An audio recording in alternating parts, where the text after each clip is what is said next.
Hello everybody and welcome to the gameplay update video where we talk about 6.84 patch, also known as the Aghanim Scepter patch, also known as the Han patch. My name is SUNSfan, joined by syndereN. How's it going, buddy? Hey, I'm good. Let's very quickly before we start okay, so what's unfortunately going on right now is that we want to put out this patch before it's or this analysis before it's too late, but there's construction workers in the neighborhood, so that's nice. Why can't you tell them that? But Tell them Ice Frog. Hey guys, you need to you can't work today. I'm recording. Yeah.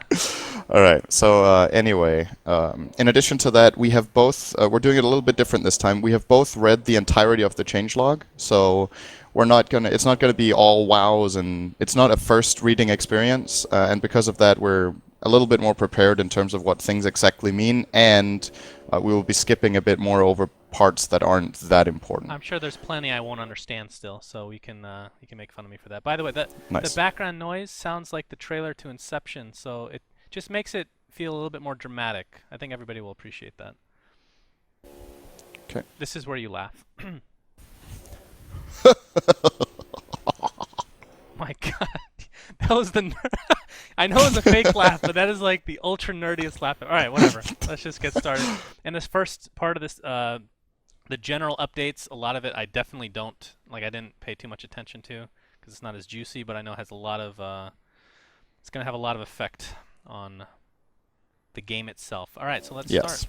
So general, AoE bonus goal component based on team. You know what? You should do this section because Okay. it's going to be way more concise. Because I think just reading this part off is going to be not so good. So All right. So the first part is basically addressing the what we've called the rubber band mechanic, where teams get rewarded a lot for getting multiple kill or any kills when they're far behind, and that's just been nerfed. So you get less gold, you get less gold and experience, because the difference calculation has been changed or been nerfed rather. Then next part. Creeps are worth less, heroes are worth more, pretty intuitive, encourages more fighting and less farming. Then reduce the direct hero's last hit bounty by 100 and oh my god, redistributed that gold into it's not AoE that gold. loud. It just sounds like somebody's It's not playing that a loud? trumpet. Oh, okay. Not that It's loud. loud for me. If it's not loud for you, that's great. Yeah. So it basically spreads out the last hit bounty for the kill among the contributing heroes, which I want to say is mainly a buff to supports. They benefit a little bit more from being part of ganks instead of a lot of the time at least it's the carry getting the kill, and the relative gold gain here is more important for supports. That every kill they are involved in get a bit more for. AoE bonus gold is now distributed based on the relative net worth among the enemy heroes involved in killing the hero. So again, it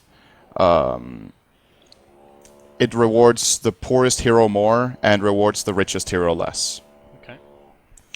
Amount of bonus gold is now decreased 20% based on the dying hero. So the dying hero is, let me see, I need to make sure I say this correctly.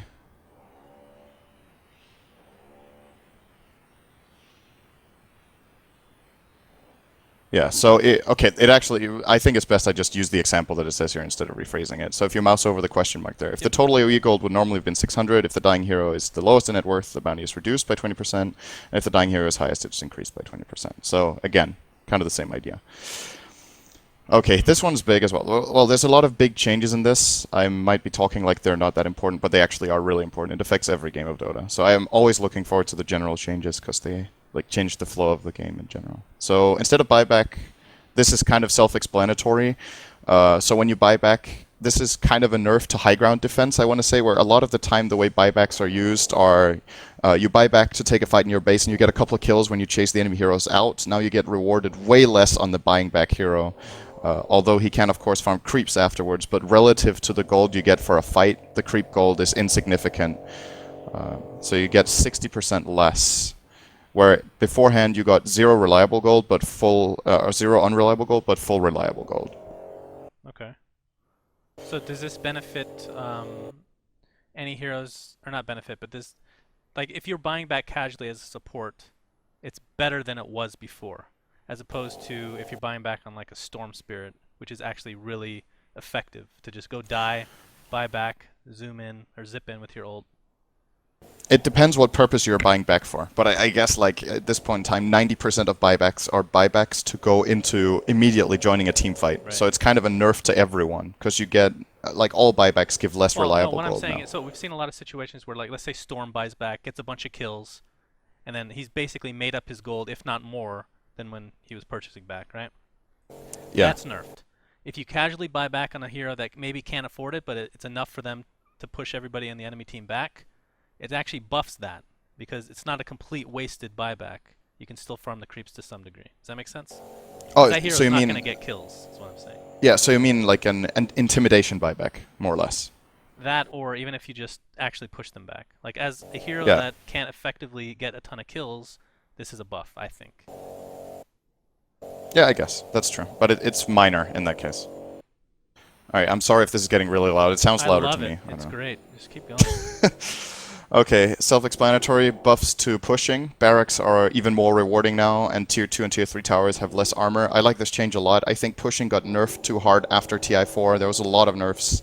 Glyphs after Tier 1s, less armor on Tier 2s and Tier 3 towers, or more armor, sorry, on Tier 2 towers, and less bounty for all towers. So this is good. It's a step in the right direction. Good, good.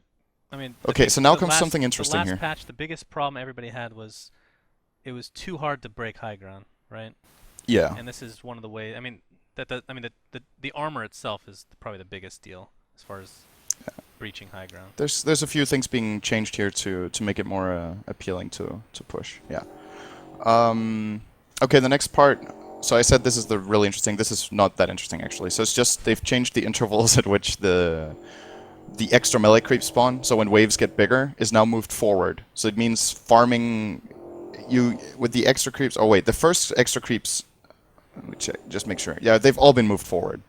So pushing, once again, becomes easier because you start getting extra creeps for pushing earlier. Right. You get melee creeps at 15 minutes instead of 17:30, at 30 instead of 34, and at 45 instead of 50:30. That, however, also means that you farm faster. So it has like two effects on the game. Like the heroes that are really good at split pushing really benefit from this change. So heroes like Anti-Mage actually hits the perfect soft spot in his timing. If he gets a fast Battle Fury before minute 15, then, you know, you get a little extra gold out of the lane. So it goes like both ways. But I guess in a way it actually just benefits pushing in general, because then if you farm more, you can also push faster. So I think it's more the OCD finally kicked in. And the more timings were even so numbers. weird. Yeah. No more arbitrariness. And creeps meet slightly closer to the dire safe lane. That is, again, trying to balance out the off lanes against each other, as Radiant off lane is still regarded as being a bit better. So, yeah. Okay, now on to the neutrals. Basically less gold. Yeah, I like this change a lot. One of the things I was nervous about going into this version was that we would just keep buffing and buffing and buffing, and the game would just, like, heroes would start getting so strong that, like, the relative strength between heroes and creeps was just it could be getting out of hand. But now with all these bounty decreases, then it kind of ensures that farming doesn't get out of hand. You get rewarded less for jungling, you get rewarded less for laning, as well, in terms of just relative increase in gold, until the extra melee creeps come in, but even then, all in all, it's not that big of a change. It's just like 2 minutes. But this one is during the entirety of the game that some of the creeps give significantly less gold. It's two of the ancient camps, especially the black dragons, are reduced quite a bit here. The Rumble Hide is just one of the ancients, and then the big satyr, the Hellbear, gives less as well, although it's easier to kill.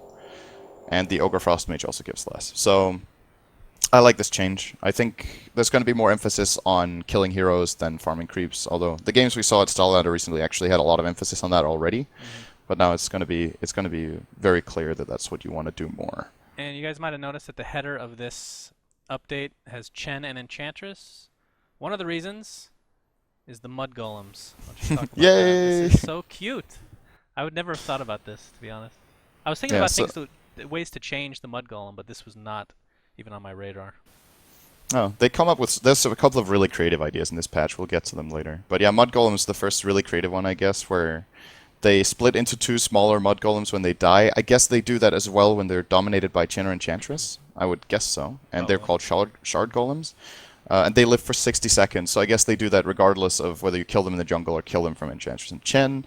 They're no longer magic immune. Or not from Chen. They should. Not they the really mini should. Ones. Oh, yeah, that's a good question. I don't know. But yeah, they have 50% magic resistance instead of spell immunity, so you can farm them in the jungle, but it's still heroes that struggle with clearing camps with magic are still gonna, like, if you're a Sand King, you want to kill this with Sandstorm, it's gonna take a long time Right. anyway. But it's possible, which is a good thing. And then they have an active ability called Hurl Boulder, which is interesting for Chen and Enchantress and Helm of the Dominator. They do not cast this in the jungle, but if you control them, they have a single target stun with a 800 cast range. That's actually really significant. It's a great way of stopping TPs. The stun is very short. It's 0.6, but for heroes like heroes that want to get Helm of the Dominator is actually really nice. Let's say you're a PA, for example, you can bring this creep and have a way of stopping TPs. Perhaps a gimmicky play for Bloodseeker, so people don't TP out against you. You don't have to get Yules or something. There's some uses for this, but I guess still the main thing is Chen and Enchantress having a target stun is pretty cool. Okay, next stop. Jesus, I didn't realize. I didn't realize this general section was so enormous. Okay. Yeah, the patch is insanely big. Hero kills achieved by units under your control now provide XP credit to your hero. It's just intuitive that, you know, you can, for example, if you use Spirit Bear or you use summons with Chen and Enchantress globally, you also get experience now instead of just getting gold, and I think that's nice. It's ultimately still your hero performing something on the map, and it should reward you. After the change that you get global experience for kills anyway, unlike something like Zeus ult and stuff like that, why wouldn't it count on hero-controlled units? It just makes sense. This next one is, I think, I want to call it, it's kind of, how to explain it? It's not the ideal fix, but it's an easy fix to the issues that the engine currently has with melee attacks hitting from really far away. So supposedly what causes it is that there's something with the movement speed calculation and being slowed that sometimes allows melee heroes. You've seen these videos. We've had them on Dotacinema too, where it's like someone does a 700 melee swing, and now I think they've just hard-coded it that if the distance between a melee swinging hero and an enemy hero is more than 350, you just miss on default. Yeah, I think that's fine. So I mean, I've seen a lot of PA. I've seen a global right-click melee hero. Really? That's ridiculous. Yeah. It's an easy fix, I guess. I think they will be changing this sometime in the future if they... I think the problem is they can't completely reproduce exactly when and how the bug happens, so I don't think they know how to fix it entirely. But this is like a very easy to code fix. It just does a range check, and if the range is too high, it doesn't hit. So that's okay. I think it's better. In any case, it's better than the weird interactions that are right now. Yeah. Okay, 5 seconds less to pick an all pick. This is just for publics. Makes the drafting a little smoother. I like that a lot. Then there's a big segment here. I don't want to put too much emphasis on this. It's just like to make things easier to understand. The whole class Ancient has been changed, so spells interact with it differently, and it's more intuitive how it works. But you can read the list yourself. I think we should go over every single ability actually. Next one is interesting. Very quick explanation for that. Damage block no longer affects physical spells, and this is just to make things, again, make them intuitive. This was such a weird interaction in Dota where certain abilities were actually blocked partially by Stout Shield and Vanguard. Right. I can mention a few Headshot from Sniper was blocked partially, Anchor Smash from Tide, and Counter Helix from Axe, and more. And it was just like weird. So this indirectly, of course, buffs those heroes. So the heroes that had physical spells that previously got blocked are now better, which is Sniper. But we'll get to him later. Yeah, we'll be He's okay not having a good patch. And, yeah, some other abilities. So, yeah, it's okay. It's more intuitive. The next one, I want to say that, yeah, it's been discussed whether it was a myth or not and if players were just failing. But the way I'm interpreting this one, cast behavior while turning, is mainly a fix to Blink Dagger, where it seemed like sometimes you were clicking Blink and your hero needed to turn, and you thought you were going to blink. Like, it just felt like you were going to blink, but you didn't. And then you end up using your, like, whatever ability on the ground. And I've done that so many times. That's why I've lost all my games. It's happened a lot of times to me, and people are always like, no, it's just because you suck. But there's like a lot... Well, but they're right on that, though. It's a double whammy, sure. You know? It's true. It's both. But no, this has happened so many times, but it's hard to replicate. You know, it just happens in the midst of a game. It's happening a lot. It's happening in competitive games, and you can say, well, those players are just misplaying, and there is some truth to it. I'm not saying every failed blink is a mechanic issue, but there's just some situations where it seems really obvious that something is wrong with the turning behavior. And I feel like this point in the patch is just trying to address Blink Dagger, more or less. So that's very nice. That's good. Okay, Now next this one's part. interesting. So silencing and passive disabling behavior. So basically nothing has changed, if I'm not mistaken. They've just classified, like they've put two classifications. So anything that's a mute is silencing of items. So like Doom with Ags. Wait, no, Doom normally. You don't Doom in see Ags. general. Yeah, Doom with Yeah. Ags. Actually, Doom with Ags has mute and break, but without Ags it's Yes. just mute. So break is the disabling of actual passives like PAs, Yes. blur, and whatnot. But nothing's actually changed, right? Other than the classifications. I do think there are changes now. Let Oh, me wait, see. yeah. Okay. I just need to remember here. Oh, that's right. I think, if I'm not mistaken, some things were disabled by hex, and others not. It was Yeah. completely arbitrary. Now it's just all or So nothing. to give one example of how this works, hex the spell, or even or yeah, so hex the spell causes mute, but not break. Hmm. I think, and that means if you hex a PA, for example, she doesn't lose evasion, right? Unless that's still hard coded that hex does block that. But I think this is once again just simplifying things a bit. It says down here, additional note, evasion, damage block, and critical strike no longer have special classifications on how they interact with the above. They're only disabled if they match the general rules of the above. For example, Butterfly's evasion is not disabled when you are hexed/doom, since break does not affect items, no different than plate mail not being disabled. And then it says, hex, below that it says, hex no longer applies the break mechanic. So hex mutes but doesn't break. Okay. And that means if you hex a PA, she actually still has evasion. That's a really big buff to that hero. Yeah. And then we have silence no longer disables invisibility. You will definitely remember this if you're playing Ricky. You're like, it sucks that my permanent invisibility doesn't happen when I'm silenced. It should work now, I guess. But that's a little situational. The other one is way bigger. It also means you don't get out of Moonlight Shadow when you get global silenced, I guess. So that's also nice. Then we have a little shuffle of items from the secret shop and back and forth, and I want to talk about this for a second. So obviously there's some new items in this patch, but we'll get to soon. Well, probably not soon since it's such a long patch, but you can build a Battle Fury from base now. That's one of the things that Yep. I believe is the case. Can you answer this for me? Because this, a lot of these changes, and I haven't brought any up yet because it hasn't happened, but a lot of these changes, for better or worse, are almost directly from Han. Why is there a secret shop? Do you think it's actually important to have a secret shop? That's a good question. I actually don't know. I guess it's just it's a carryover from Dota history, right? Right. That we've just had that in the jungle. I don't know if it's necessary to have it. I think in a way it balances the game with how some certain items that have big importance get picked up out there, and sometimes it's a risk to go to the secret shop to buy a high impact item. Yep. I feel like that is valuable to an extent, and I wouldn't want to remove the secret shop. But at the same time, if they decided to remove it entirely, I don't feel like it would be like a big loss. And you have a good point. It's hard to gauge whether that's important. I mean, like right now, looking at this with plate mail now moving there, that means Shiva's. You have to have two inventory. If you're not using a courier, you have to have two inventory slots available to build it at the secret shop, and it's just. I feel like at some point it's kind of confusing, especially for newer players. And it's weird about this patch is a lot of it is catered towards newer players, but then there's something like this. It's like, well, it just makes me rethink the whole secret shop idea, you know? Yeah.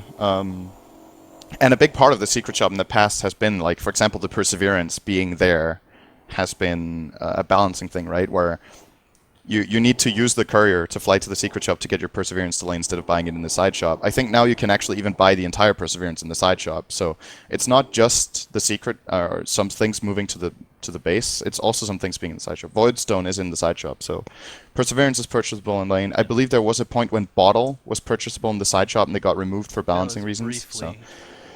So, but yeah, did Han have a side shop?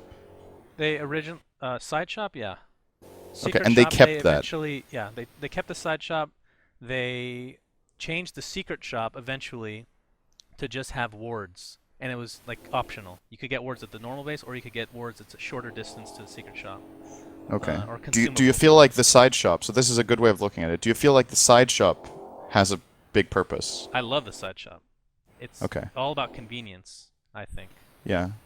Well, then I feel like then you should also. So what you want to do, like, or what you were suggesting, is that you move all the items from the secret shop to the base shop, but none of them to the side shop.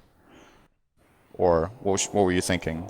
Well, I just think the secret shop is kind of irrelevant in a lot of ways, other than just making it more difficult to get items in the later stage, which may or may not be a good thing. I'm not saying it's a bad thing necessarily, Okay. but I think it would be easier for players. Again, this is probably not the people that are listening right now, but for newer players, that's what you have to think about if you want the game lifetime to expand. It's easier just to have all the items available at the normal shop, first and foremost. You can still have a secret shop with whatever items you want, but it's not 100% needed, really. So you mean you keep the secret shop, but you also add the items to the normal shop. So it's Right. basically like, in theory, you could make it so Anything. that all three shops had everything. Is what you're saying, or at Not least both of those two, and then necessarily. not the side Well, shop. I haven't thought about that before, but I'm just saying at the very Okay. least the main base has everything. You can build anything you want if you Yeah. want. Okay. Yeah, I could see that happening sometime in the future, and I don't think it would be a big loss of Well, I anything. think a lot of Okay. things that, and we'll talk about this time and time again, people are against change, and then when they see them in the patch notes, like, oh, okay, that's fine. Well, there's a couple things that I've talked about for one in particular that we'll get to that I've talked about for so long, and it's finally here. I think I know which one that is. Yes, I think you do know, and I'm super happy about it. Okay, we'll move on. Yeah, let's move on. The runes have higher hitbox priority. That's basically more relevant for like the beginning of the game where you're standing on top of the rune and Yes. two players are standing on top of the rune. I think it might prevent the player who stands on the top of the rune spot first from like having a guaranteed rune pickup. Right. Because if you're standing perfectly with your hitbox, I think you actually can't click the rune below you. So, yeah, it's a good balance change. Armor now shows decimal places in the hover tooltip. That's cool. That's nice. It's just convenient. Fixed buyback timer, respawn timer penalty being reset if you die holding the Aegis. That's actually a pretty big bug. It's good that's fixed. I never even knew that was a bug, Self-explanatory. And Eternal Envy is going to be happy. You can now buy Basher/Abyssal on Spirit Breaker, Void, Slaughter, and Troll, but the Bash component does not work. I assume this means the Abyssal part does, so you can use yes. the manual part, but not the chance. Otherwise, So, well, if that wasn't the case, then what's the point of this change? Just have like a cool looking thing in your inventory. yeah. Yeah, so the Oh, active it works, gives the us that. passive doesn't. Makes sense.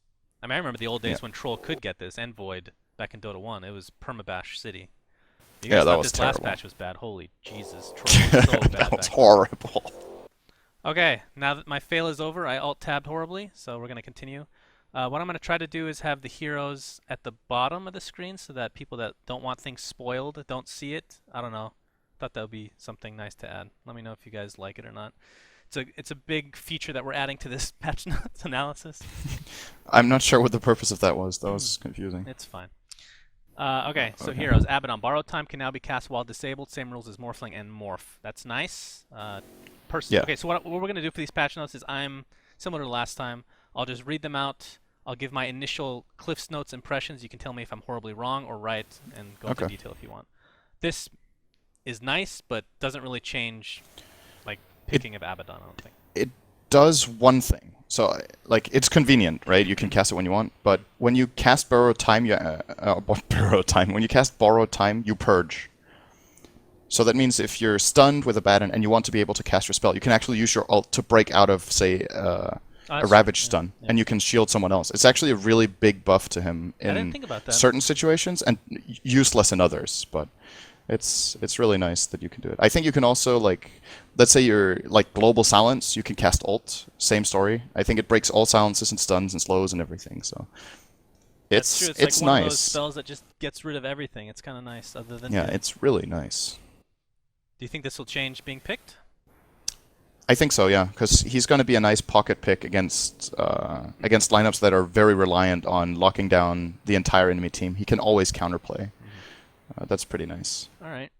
Next one, Alchemist. This is in some ways the Alchemist patch too. I didn't want to spoil things, but Unstable Concoction countdown can now be seen by enemies, so that's would be considered a nerf.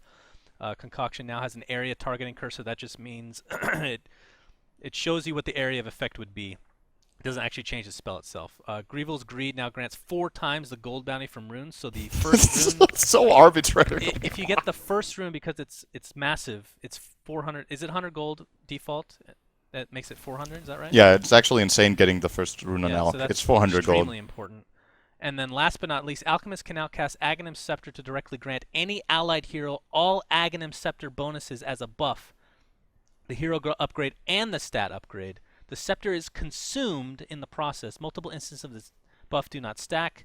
Alchemist can target himself as well. That's the part I don't understand. Why would you target yourself with that?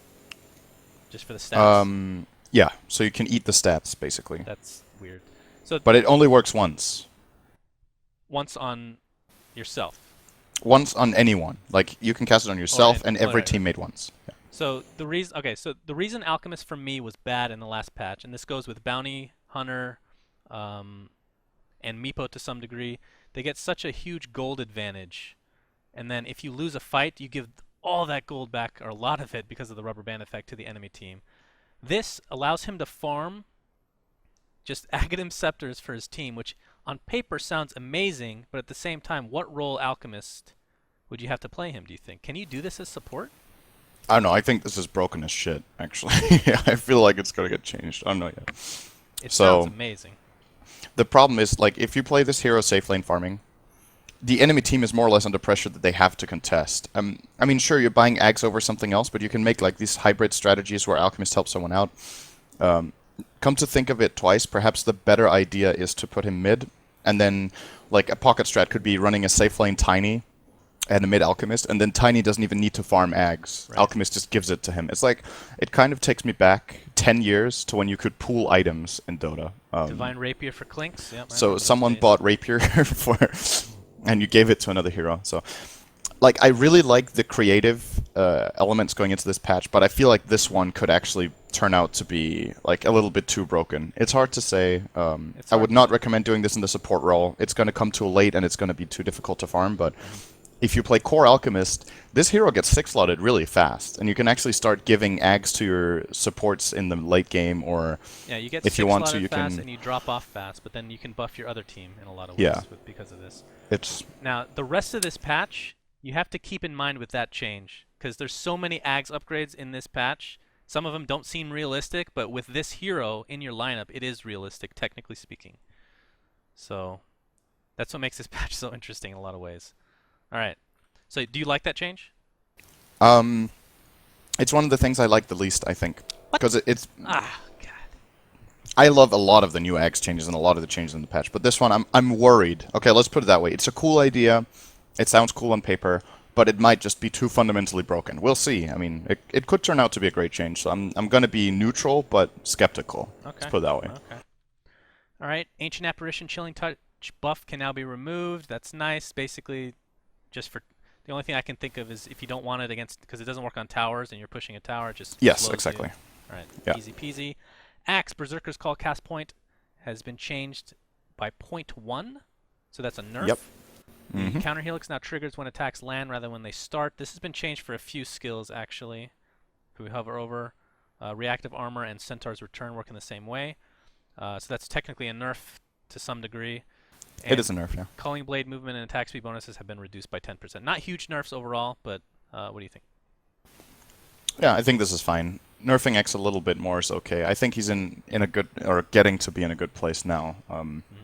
I think the first point is clearly the biggest nerf. Like, the 10% movement and attack speed reduction from Calling Blade is also a nerf, but like that, the active role that plays 30% move speed to 40 doesn't make that big of a difference. Like, you're still super fast and faster than the enemy team for chasing. But the first one is every single time you want to taunt. That extra tenth of a second doesn't sound like much, but that's a tenth of a second where you might get stunned or silenced, and then you get completely counterplayed. So I think it's good. And as far as counter helix, it just means that in for example, those situations where you're both really low and you get a lucky spin in the end, if you would have died from the attack, you actually die and don't spin instead of vice versa. So there's a couple of situations where it actually gets you killed instead of the other way around. But overall, again, it just seems like an intuitive change, right? It just makes sense that you wouldn't counter Helix and attack before it hits you, right? It's just strange. He can predict things, okay? Yeah. He's not a farce. X-Oracle. All right, moving on to Bane. Brain Sap mana cost has been buffed, so it's going to be a little bit less at all levels. Units affected by Nightmare no longer provide vision. when I think about that, it's more so for enemies. If you're all alone, then you're really all alone in the dark. You don't see pretty much anything. uh, and when Nightmare or for Nightmare End can now be used by Bane to end all other existing nightmares. So if he had nightmared himself before, if I'm not mistaken, I'm not really a Bane player, but if he nightmared himself previously, he had a sub ability to take it off. He can now do that for anybody. Yeah, that's true. Okay. I think obviously the main part's the first one. 25 mana reduction, especially on level 1, is actually a pretty big deal. He becomes a lot better from this. Bane has mana problems. Very, very many mana problems. So this is nice. I don't know about the second point exactly how it works. I need to see it. What I'm imagining is if you get nightmared, you lose all shared vision with the target. So like even the hero, let's say you're a dire hero in the Radiant jungle and Bane is on the Radiant and he nightmares you, the enemy team can't actually see you. Or maybe they can see you, but they can't see anything around you. It's one of those two, I think. But it's just, it's creative, right? It's creative. It sounds fun, and it makes a lot of sense for what the ability does. So yeah. I think that's cool. I think it's cool too. Next, Bat Rider, more nerfs, pretty much every single patch, yet he's still played all the time. Flame Break damage changed from an instant burst 300 damage at the highest level to 50 damage per second for up to 4 seconds. So not only is it now damage over time, but it's 200 damage max at level 4. Also, Firefly damage has been reduced again. However, Flame Break is actually better if you have a lot of sticky napalm charges on the target. Then it deals more total damage, because it's 4 instances of damage, right, on level 4. So if they're stickied up a lot, it amplifies it more. Like, let's say, 10 sticky charges is bonus... Is it 25 extra damage per charge or something, I think? Not a Bat Rider player. Whatever, but let's just say for the easy math, let's say it's 10 damage per charge, right? Then a Flame Break with 10 napalms on the target would deal 400 in the past.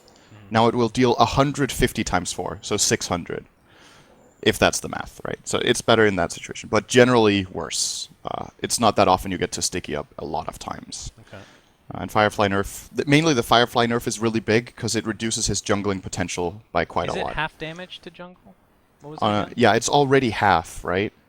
Or is that Napalm's effect is half on jungle creeps? Oh, it's Napalm. Yeah, Yeah, I think so. Okay. But yeah, this is still reduces his farming rate more than anything. His killing potential generally doesn't come from a lot of damage from Firefly, but more just getting a Blink Dagger, initiating and pulling into the team or something. He can still do that. So it's still the same hero, but nerfing the farm rate is good. Beastmaster, base damage increased by 4. Wild Axe's cast point has been improved, and Call of the Wild Boar attack point has been improved. Fata is going to be super happy about this. Yeah. My God. I don't mind seeing this hero get buffed. I want to see it come back some more. I mean, I don't see almost anybody else playing him as well as Fata. Like, anytime I see, well, especially in the offlane, it just seems so underwhelming, you know? Like, yeah. Fata turns him into, like, a solo-killing, assassinating machine, and he's even better at that he's complete garbage. Yeah. You need to be able to play with the vision. That's really what he does. He gives a lot of information, and he is... I mean, this just makes him better in every way, right? Axes are faster, you deal more damage, and the boar is better. Especially the boar change is actually really big for laning. I think that might be better or bigger than the 4 extra damage for attacks. The boar can harass a lot more. So, yeah, this is a really good buff. I think. I don't mind. I don't think it's a problem. He gets a few buffs in the same patch. That too. Any strength hero is fine to buff. Bloodseeker, thirst bonus is scaled from 100% to 25% HP instead of 100 to 0, and thirst vision threshold from 30 to 25. Yeah, I'm not sure how to interpret this. If this means he gets the maximum bonus when the enemies are at 25, or if he just never gets to the old maximum from when they were close to 0. And the thirst vision threshold is a nerf. He gets vision of them when they're below 25 and not below 30, right? That must be what this is. I think so. You're the expert on this. You know, like, there's 2 possible interpretations of the first part. I don't know which one it is. We have to see it in play. I'm gonna guess that his maximum bonus from thirst is now. So if before he got a lot of, let's say you got 100 move speed, again for the simple math. Let's say you got 100 move speed when the target had 0.01% health. Now you get 75 as the cap at 25% health. So it doesn't move the old cap up to 25%. That would be a really big buff. I don't think that's the case. Why he's being changed like this, though, I don't know. I don't feel like that hero is broken. All right, well, we'll move on and just assume that you're correct, as usual, syndereN. Bounty Hunter, another hero I talked about that was just not that good in the last patch.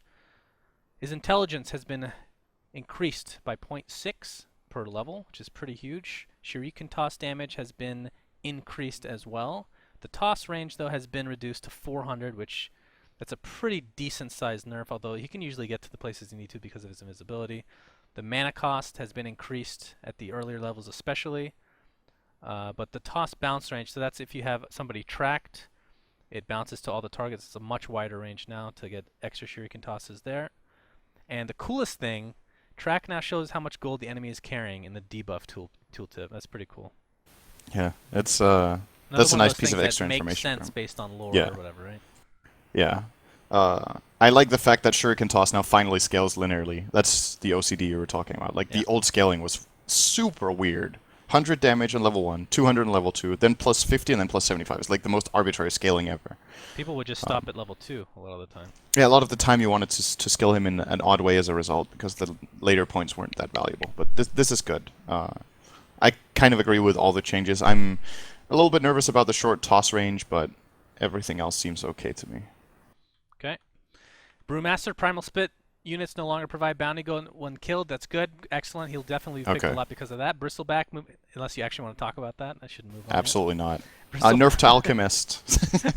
Yeah, that's true. Bristleback movement speed reduced by 5, but viscous nasal goo now actually scales in a more normal way, linear.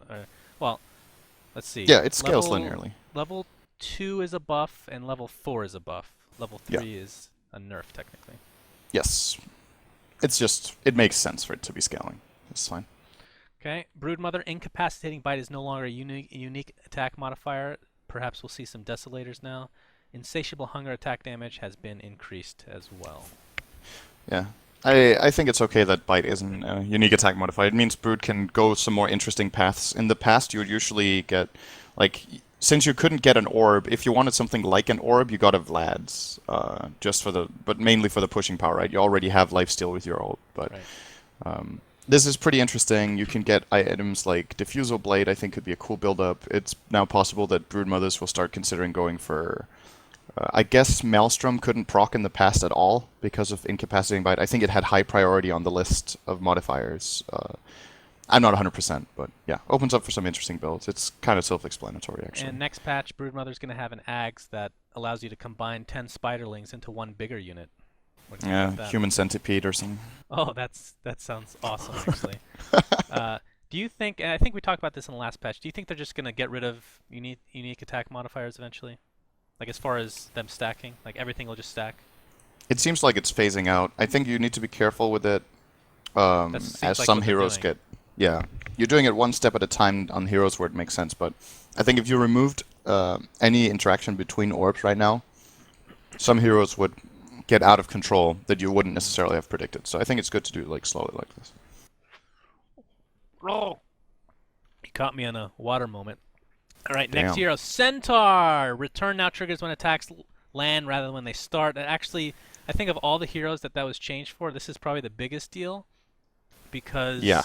Especially in lane, because you can't, like, a lot of times a support will, like, pretend to auto-attack, at least in my level of play, to try to get me to back up, and they'll take damage each time as opposed to having to hit me.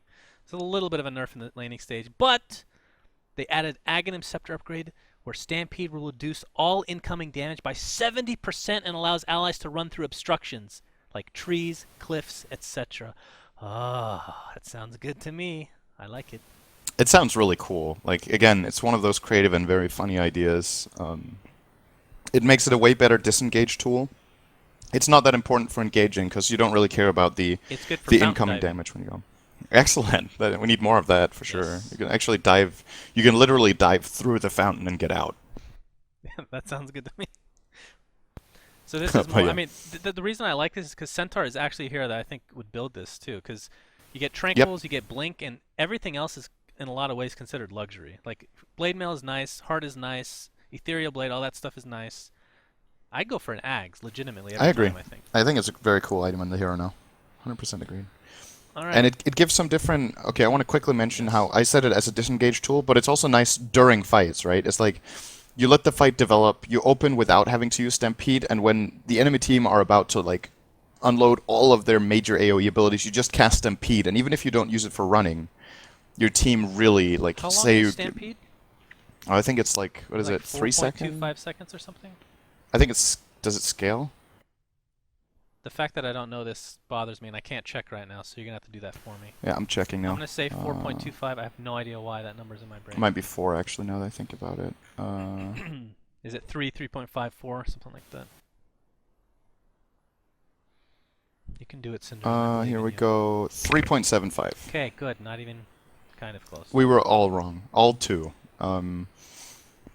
So yeah, it's like about 4 seconds where you get to block significant damage. Like say you're playing against something like Ravage or Sanity's Eclipse or whatever, or your team gets Chronosphered, but not Centaur, and then you actually live through the Chrono. I just thought of a really It's cool a really interaction. huge upgrade.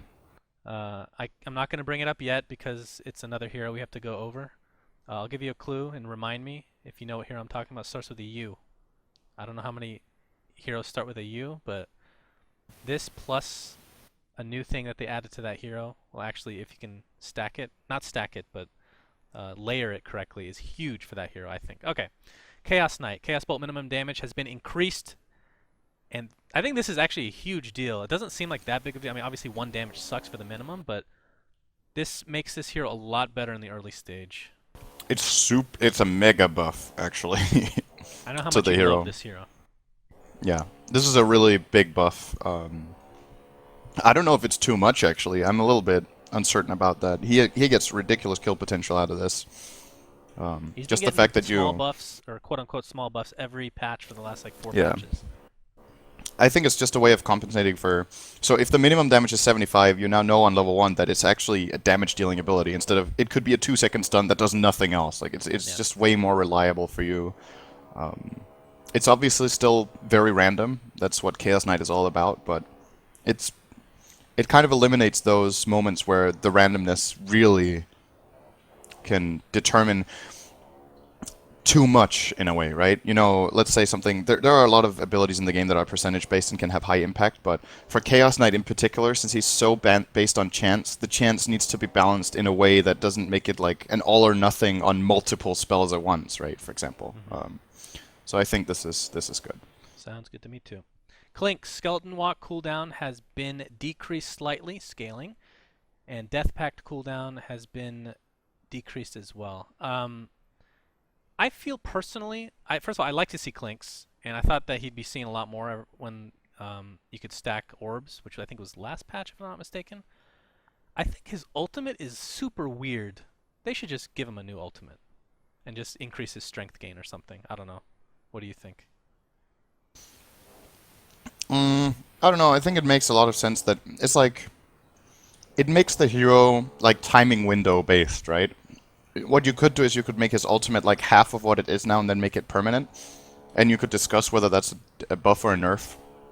Makes it more consistent, but I don't know, it's like I actually like the way his ult works. It's like you find a creep, you invest, right? It's like it's kind of transformation based, similar to an Alchemist ultimate. You would also be like, oh, Alchemist ultimate is stupid, he should have half the Alchemist ultimate effect on permanently, and you'd be like, well, for me, it feels like it's a hero that has a very low cooldown Midas. And I mean that not in the way that you get a lot of gold, but more in like, oh, I need to go help my team. Oh, wait, I need to go use my Midas real quick. Or in this case, I gotta eat a creep, guys, before I can help out. It's just, I don't know. They could come up with something better than that. Come on. it means you need to plan ahead, right? You're right, though. It gets clunked in some situation where it's like, shit, I ate a creep, but... or shit, I didn't eat a creep. Shit, I wish I ate a creep. I don't know why I missed those. Those words just didn't come out of my mouth somehow, so... Shit, I wish I ate a creep, but now I'm stuck in a position. There's a lot of abilities like that, where it's like, you make a decision and it can backfire horribly. I don't see why it's a problem. Like, you get into some awkward situations, but... It's boring.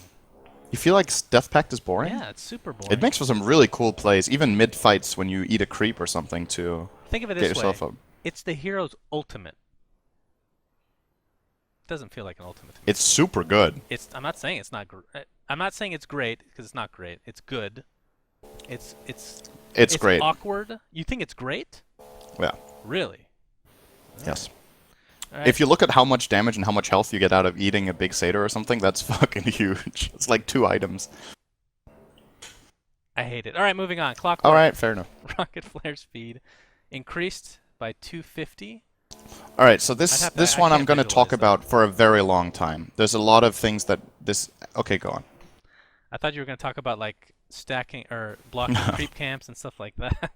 It's nice, I guess. I don't know. I feel like this is one of the most minor changes in the patch, so let's just move on. All right. Crystal Maiden, Crystal Nova movement speed attack slow has been increased for the later levels, nerfed at level 1.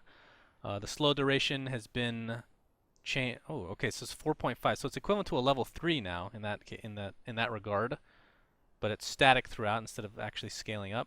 Frostbite cooldown has been reduced by a bit, and freezing cooldown is now static 90, which sounds amazing, but I don't know. I feel like the hero just has a hard time getting the ultimate off in the early stages anyway, but it's all about positioning, I suppose. I think it's really nice to see CM get buffed on something else than her ultimate, finally. Like, there's been buffs to her ultimate in like 2 or 3 patches, and she's just seemed underwhelming in most situations. I think this is going to partially bring her back, because she actually, the cooldown, the second less on Frostbite and the way stronger Crystal Nova kind of encourages a very nice skill build with like 1-4 and 2 in aura or something like that, or whatever, where you get a very strong Frostbite. And Crystal Nova, because of slowing for so long on level 1, you mainly get it for the scaling of damage, although, yeah, okay, it's only a 20% slow on level 1, but then on level 2 and onward, it's the same as before in terms of how much it slows movement to hex speed. It slows a hell of a lot when you get high levels on this hero. 50% movement speed slow is actually insane on an AoE slow like that. I think it's a very major buff. It's the biggest buff I think a support has received in the last 2 or 3 patches. I can't remember anyone getting this much love, so... Beachy Gaming are going to be happy, She still wants her I move guess. speed, though. You know, she still wants it. I am so happy she doesn't get a movement I speed know, buff. you say this every time. I don't want to hear it anymore, okay? She has a dog that's faster than her now, for God's sake. I mean, come on. How humiliating is that? Dogs are pretty fast. If you got yourself a dog, you would probably find it's faster than you too. Okay, move on. Next clip. Oh my god, that was actually a fail. Next clip Fails of the submitted week. by Darkseer. Ion Shell duration increased by 5 seconds. Wall of Replica damage dealt by illusions has been nerfed at the earlier levels, but the same at level 3. This is probably the biggest deal of all. Wall of Replica duration is now 45 seconds, which means you should probably get it at level 6 now instead of completely ignoring it till 10, 11. And the mana cost has been decreased as well. This is a big buff overall. The slight reduction in illusion damage is not that important for the earlier levels. And especially the Ion Shell duration is actually interesting, because since the cooldown hasn't been changed, he would now be able to get 3 Ion Shells at once. The cooldown is 10 seconds. This is interesting for farming jungle, it's interesting for laning, and of course, if you have a team that really benefit from Ion Shells, the way you can take a fight, 3 Ion Shells in the early game is actually completely insane for taking early team fights. So, I want to say the first buff is actually the biggest one, but buffing Wall of Replica also makes a lot of sense for me. But yeah, this is a really big buff in my opinion. Perhaps we'll see this hero now. Back I into think the so. meta again. I think so. Yeah. Dazzle, Poison Touch level 4 damage from 32 to 36. Okay, skill is still shit. Disagreed? It's okay. It's okay. If you have a list of all the skills in the game, this is probably bottom 20. Well, you want the if you're leveling Poison Touch, you want to get it to level 4 anyway to get the stun. Okay. And then it's basically just a little bit of a buff. I agree, it's an underwhelming ability compared to a lot of other stuff, but calling it downright shit, I don't agree with. So Bottom 20 though, I don't know. would you say That's it's a hard bottom list 20? to make. Okay, bottom 20. It doesn't matter how good every skill in the game is. Bottom 20 is considered shit compared to the other skills, right? I'd say this is definitely bottom 20. Like, go back a few patches ago when this stunned right away, then it was fine. Yeah. But I can bad. agree. I can agree with that. I guess it's. But the hero's still good. His other skills make up for Yeah. it, obviously. Yeah. Okay. With that, yeah. Well, how rarely it's very good. I guess saying bottom 20 is not an exaggeration, actually. Wow, you actually agree with me? This is unheard of territory. Let's see if I can continue the trend It's here. the drilling that's. My brain is melting. Death Prophet Exorcism Spirit count has been increased at the earlier levels. Yeah, that's fine. That's It was nice. shit on level 1. This is good. Disruptor, your favorite, your actual favorite hero, even though I say that all the time. Kinetic field duration has been He's not my favorite increased. hero. Not anymore? He's one of my favorite heroes. Okay. He's one of my favorite supports. He's a really cool design. Yeah, he gets a little bit of love here on Kinetic Field. Not sure what the reasoning is. It's mainly good for making sure people stay in the static storm even longer, and I guess, well, on the lower level, that 0.1 second level 1 will very rarely do something, but the half second level 4 could have a decent impact, but I consider this a minor buff overall. Okay, Dragon Knight. This is one of the few heroes that I specifically was asking for buffs for. I'm kind of sad there's no Ags, but we'll get to this. Breathe Fire now also reduces base damage by 35% at the highest level for 8 seconds. Corrosive Breath, now damage is lethal, which is huge, especially for towers. And the Elder Dragon form splash attack damage percentage radius has been increased. Thoughts? It's a really interesting idea for the Breathe Fire. It just sounds, it sounds strange, but there's fairly few abilities in the game that reduce base damage. I guess it's a way for Dragon Knight to have more of an impact. You know, first of all, in team fights, it goes without saying, right, that you breathe fire on enemies and they deal less damage. That keeps you alive. So this indirectly makes him tankier. And it also makes him a better laner, because usually this hero is played one-on-one mid, and one of his weaknesses is he doesn't last hit that well. But if you hit the enemy with Breathe Fire while you're farming the wave, 20% damage reduction for most mid heroes is somewhere between, I want to say, 10 and 13. And then all of a sudden, Dragon Knight can have the upper hand. And it's 8 seconds. That's actually enough to farm like 2 or 3 creeps if you set it up nicely. So I was thinking the same thing, because it's a pretty big buff for laning. If you're bottle crowing or just going for the runes in general, you push the wave with your Breathe Fire. They have 35% less base damage while their own tower is attacking the creeps. It's going to be much more difficult for a lot of the heroes that don't rely on spells to get the last hits. It's very creative. That seems like the key word for this patch is creative. It's a very interesting way of changing the hero. I think it's cool. Okay. Like you said, Corrosive Breath, towers mainly, but also for heroes. And I the think Dragon that's a form, huge buff. That's a huge buff. I think it's actually the lesser of the 3 buffs in my opinion. But it's still significant. I think But all generally, 3 are good. yeah, for sure. I'm not going to say it's not important, because it is. But the other 2 just seem very big in comparison still. Especially, so the splash damage percentage radius being increased this much is, like, you generally feel like a lot of fights Dragon Knight is fairly underwhelming with the splash, but an extra 50 radius is actually a pretty big deal. It's often the difference between hitting 1 or 2 targets and dealing the damage in the area. Obviously, I mean, I can say it. It's kind of speaks for itself when you look at the numbers, right? But it sounds like less than it is, in my opinion. So we'll see. Okay, and I don't want to talk about this too long, but if there were an Aghanim Scepter for Dragon Knight, this is not my idea. Who was it? Motpax told me this, and when I thought about it, I was like, that doesn't even sound broken at all. Okay, I want your thoughts. Aghanim Scepter on Dragon Knight makes your ult just stay on forever. Yeah, I think that would be okay. Because it's not like it's Lycan, right? Running around at 600 plus move speed.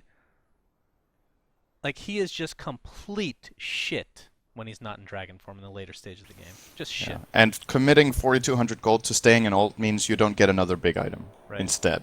I think that will be okay, actually. Another suggestion I heard was that you stay in dragon form and you become flying, so you can cross terrain. I think that one might be a little bit too broken, but okay. Permanent ult, I'm actually not even sure if putting him in permanent ult with Ags would be good enough. I think it needs to do something additional, but probably not actually being a flying unit. Dragon, he becomes Zapdos. Siege damage to towers? Yes. Siege damage? Maybe. Or maybe he just, like, I think he needs a lightning dragon form. Lightning? Lightning dragon form. He He shoots has lightning. poison, he has fire, and he has frost. His eyes. He's like lightning as the last one. Or Feces. Or That's going to be the best one. Feces dragon. Just the brown dragon. It's actually worse than the other two. It's just Imagine breathe poop. That's good. All right, we don't want to talk about this for too long because I will just extend it. All right, Earth Spirit, you're going to have to help me with this one. Boulder Smash damage. Oh, you just go over this god-awful hero. Yeah. What So levels? Boulder Smash significantly nerfed level 1 and 2, especially level 1. It was a very impactful level 1 spell. The damage was super high for a level 1 ability that did what it did. It now scales. It's better in level 3 and 4, but to me a big part of the problem with Earth Spirit is how much of a jack of all trades he is at level 3. Like how early he comes online, how much he does. This is a good nerf. I don't mind Boulder Smash dealing more damage later on. I think that's okay. Geomagnetic Grip, more mana cost. That was another suggestion that was made to how Earth Spirit could be nerfed. Like, all of his spells don't really cost that much, so you can try to drain his pool instead. This is also fine. Geomagnetic Grip deals a little less damage now to compensate for the fact that Boulder Smash deals more. So if you hit both spells on level 4, it's the same total damage as before. Now it's 200 Which plus one? 200. Sorry, which one is grip? Is that the reverse force staff? Yes. Okay. Magnetize can now be dispelled. That's also pretty important. It means you can BKB it off, for example.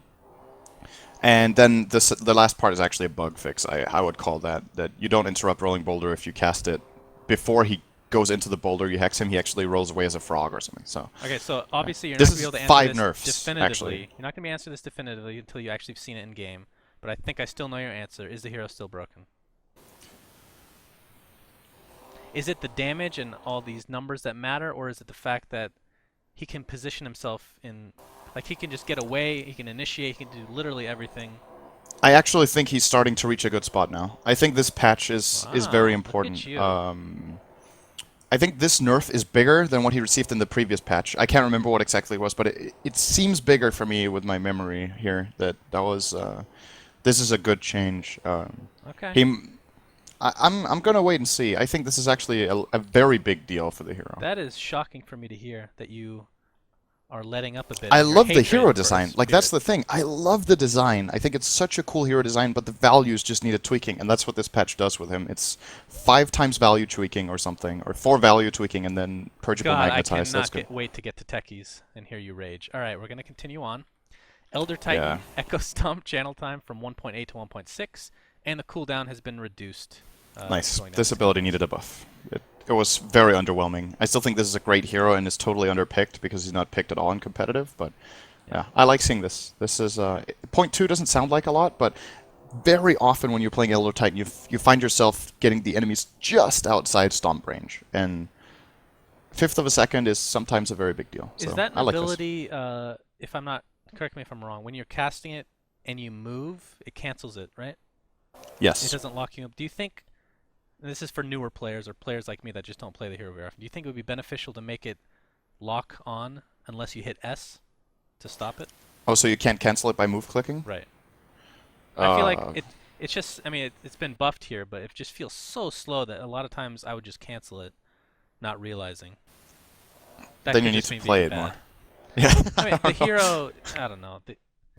That spell like, is should- super should- underwhelming. It's like saying, should Black Hole only be able to be cancelled if you press Alt F4 because else you're an idiot and click away your Black Hole? Alright, shut up. I thought maybe What the other fuck? people had the same issue with me. It just, No, you're maybe just bad. Let's no, move on. It wasn't, what was I going to say? It's the visual part of the spell. It seems like it's stomping when it wasn't. Like it wasn't, it looked like it was done. Does that make sense? I don't recall having that problem, to be honest. There Okay, might have I been a just suck, that's change. fine. I don't know. I haven't really seen that be an issue. Alright, Enchantress, Untouchable. This thing gets buffed every patch. I don't understand. The slow I has think been the goal increased. is the Yes. goal is for Untouchable to actually slow attack speed by like 500, so you are untouchable. That's where we're going to. Okay, Slowly but steadily, she becomes immortal. Enchant can now be cast on controlled units to refresh the enchant duration. That's pretty huge, especially early on. And Yep. even bigger for the late. I mean, that's the buff for early game, and then the buff for later game is Impetus now pierces spell immunity. That's really important. That's when Enchantress used to fall off, and the comparison between Enchantress and Chen was like, okay, so Enchantress can have 2 creeps super early, and then after that, Chen can have multiple creeps. Chen has a global heal. Chen has global recall on his creeps, so he can split push. Like, it just seemed like everything was better with Chen, apart from like the 5 first minutes. But now that Impetus pierces spell immunity, she can actually scale into in a meaningful way into the mid late game. So that's easily the biggest change is the Impetus one. Although the Enchant one can also be cool situationally with keeping your creep going. And I mean, with all these buffs now, I feel like Enchantress, the one weak spot is her heal. Technically, it heals way more than Chen, but it's way more difficult to actually heal somebody. You have to position it correctly. It's very low radius, or very small radius, I should say. What do you think about her heal? Mm, I think it's okay. You would. Yeah, I don't know how you would change that This is heal. what I'm It's waiting actually for. No, this is what I'm waiting for. I'm waiting for it to get buffed next patch, and then you're saying, "Oh man, I love this change." You know, the heal was really underwhelming. no. Well, what I would say is I don't know exactly how to change it. I think you can buff it, but it's still a fine ability. Like this is not a bottom 20 ability if you No, want no, to no. go there. I agree with Like, that part. Yeah. so it doesn't really need a buff. I feel. Okay. I think it's okay. But Untouchable does apparently. Okay. Yeah, I don't know why Enigma. that's getting buffed. Like I have no idea. Midnight Pulse cast point improved by 0.1. Black Hole now does a constant 165 damage per second regardless of the proximity to the center. If I'm not mistaken, well, there used to be a minimum maximum based on how close you were to the center. I think this is higher than the old maximum. You'd have to double check that for me. 2 seconds. And the Black Hole mana cost has been decreased at the later levels to incentivize you to actually level past level 1 because a lot of people would just leave it for that value point. Yeah. So the old black hole had level 1 25 to 50, level 2 50 to 100, and level 3 75 to 150. So that for damage, this is quite a buff. Yeah, it's actually I don't. Oh, okay, hang on. My browser just crashed, so goodbye to the And with change less log. mana for less mana needed for the black hole, the Aghanim's refresher is even more viable than ever before. We get all that midnight pulse damage, and the black hole does even more static damage. I think. Does this hero even need a buff? I feel like we see him a decent amount, don't we? Yeah, I guess not nearly as often as we used to. Are we waiting for your browser? Is that what's happening? Hello?